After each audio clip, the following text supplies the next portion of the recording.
항암 치료를 받고 집에 오셨는데요. 열은 없는데 계속 축 처져 있고 하루 종일 침대에 누워만 있으려고 하면 보호자분들은 걱정이 되실 수밖에 없습니다. 항암 끝난 지 며칠 됐는데 왜 더 처지는 것 같죠? 계속 누워만 있으려고 하는데 괜찮은 걸까요? 보호자분들이 진료실이나 병동에서 가장 많이 물어보시는 질문 중 하나입니다. 안녕하세요. 윤슬 간호사입니다. 많은 보호자분들이 걱정하시지만 항암 후 기운이 떨어지는 건 흔히 볼 수 있는 변화입니다. 너무 겁먹지 마세요. 오늘은 딱 하나만 보시면 됩니다. 환자분이 회복 방향으로 가고 있는지 아니면 점점 나빠지고 있는지입니다. 보통 항암 주사를 맞은 당일이 가장 힘들 거라고 생각하시잖아요. 그런데 의외로 며칠 지나서 더 처지는 경우가 꽤 많습니다. 처음 퇴원할 때는 생각보다 괜찮아 보였는데 집에 와서 2일에서 5일 정도 지나면서 계속 누워 있으려고 하고 밥 먹는 양도 줄고 조금만 움직여도 금방 지쳐하는 모습을 보일 수 있습니다. 그러면 보호자 입장에서는 시간이 지나는데 왜 더 안 좋아지지 싶어서 덜컥 겁이 나죠. 항암 치료 후에는 몸이 회복되는 과정에서도 아주 많은 에너지를 사용합니다. 또 병원에서 보조약 기운이 떨어지면서 더 처져 보이는 면도 있습니다. 그래서 잠이 늘고 말수가 줄거나 식사량이 감소하는 모습은 항암 후 흔하게 나타날 수 있습니다. 여기서 기억하실 건 어제보다 조금이라도 나아지고 있는지를 보셔야 한다는 점입니다.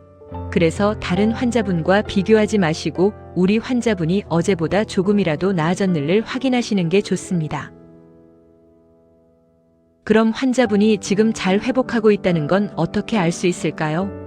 생각보다 거창한 변화가 아닙니다. 어제보다 물을 조금 더 마셨다든지, 식사를 몇 숟가락이라도 더 했다든지, 화장실을 혼자 다녀왔다든지, 잠깐이라도 소파에 앉아 있는 시간이 생겼다든지 하는 사소한 변화들입니다. 이런 작은 변화들이 보인다면 몸이 회복 방향으로 가고 있다고 볼 수 있습니다. 반대로 상태가 점점 나빠지고 있다면 어떤 모습이 보일까요? 이때는 단순히 기운이 없는 수준이 아닙니다. 물을 점점 안 마시기 시작하고 식사를 거의 못하며 누워있는 시간이 계속 늘어납니다. 나중에는 화장실만 다녀와도 숨이 차고 일어날 때 몸이 눈에 띄게 휘청거리기도 합니다. 이럴 때 항암했으니까 원래 힘들겠지 하고 그냥 두시면 회복할 힘 자체가 완전히 바닥나게 됩니다. 그래서 지금부터 말씀드리는 신호들을 꼭 같이 봐주셔야 합니다. 입안이 너무 바싹 마르지는 않는지, 조금만 움직여도 숨이 차는지, 얼굴빛이 평소보다 창백해 보이지는 않는지 꼭 확인해 보세요. 특히 소변은 탈수 상태를 확인하기 가장 좋은 기준입니다. 평소보다 소변 횟수가 줄거나 색이 진해지고 냄새가 강해진다면 몸의 수분이 부족해지고 있다는 신호일 수 있습니다. 그럼 지금 보호자는 뭘 하면 될까요? 가장 먼저 오늘 물을 몇 컵 마셨는지 확인해 보세요. 식사는 억지로 많이 먹이려고 애쓰지 마시고 그냥 지금 드시는 양을 굶지 않고 유지하는 데만 집중하시면 됩니다. 물이 잘 안 들어가면 미지근한 차나 이온 음료를 활용하는 방법도 있습니다. 그리고 하루 종일 침대에 누워만 있기보다는 잠깐이라도 침대 끝이나 의자에 앉아 있는 시간을 만들어 주시는 게 체력 회복에 훨씬 도움이 됩니다. 그렇다면 어느 순간부터 병원에 연락을 해야 할까요? 물을 거의 못 마시는 상태가 계속되거나 식사와 활동량이 계속 줄어든다면 병원에 먼저 연락해 상담을 받아보시는 게 좋습니다. 그리고 지금 말씀드리는 다음 증상들은 더 빠른 확인과 대처가 필요합니다.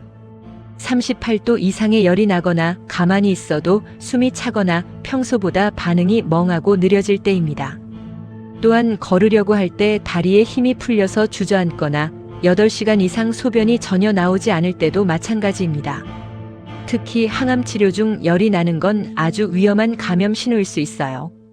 열이 난다면 해열제를 임의로 먼저 먹이지 마시고 체온을 정확히 확인한 뒤 병원에 바로 연락하거나 응급실 방문이 필요한지 안내를 받으시는 것이 훨씬 더 안전합니다. 상태가 애매하다면 혼자 판단하지 말고 의료진과 먼저 상의해 보세요. 마지막으로 꼭 당부드리고 싶은 게 하나 있어요. 집에서 환자를 돌보다 보면 막상 오늘 무엇을 얼마나 먹었는지, 어제보다 정말 나아진 게 맞는지 머릿속이 복잡해서 기억이 잘 안 나고 헷갈리는 경우가 많습니다. 그래서 달력이나 노트에 현재 체온, 마신 물의 양 그리고 식사량과 소변 횟수, 혼자 화장실 이동이 가능했는지 여부 정도만 가볍게 적어보시는 걸 추천합니다. 예를 들어 물 4컵, 죽 반 공기, 소변 4번, 집 안 걷기 5분. 이렇게만 적어두셔도 상태 변화를 훨씬 쉽게 확인할 수 있습니다. 오늘 영상 내용은 이것만 기억해 주세요. 항암 후 피로는 흔하지만 회복 방향인지 아닌지는 꼭 확인하셔야 합니다. 오늘은 물을 얼마나 마셨는지, 소변은 잘 보고 있는지만 확인해 보세요. 탈수는 회복을 늦추는 가장 흔한 원인 중 하나입니다. 혼자 너무 불안해하지 마세요. 오늘 영상이 도움이 되셨다면 구독과 좋아요 부탁드립니다. 환자분 곁을 지키는 보호자님. 당신은 이미 존재만으로도 위대합니다. 오늘 하루도 정말 고생 많으셨습니다.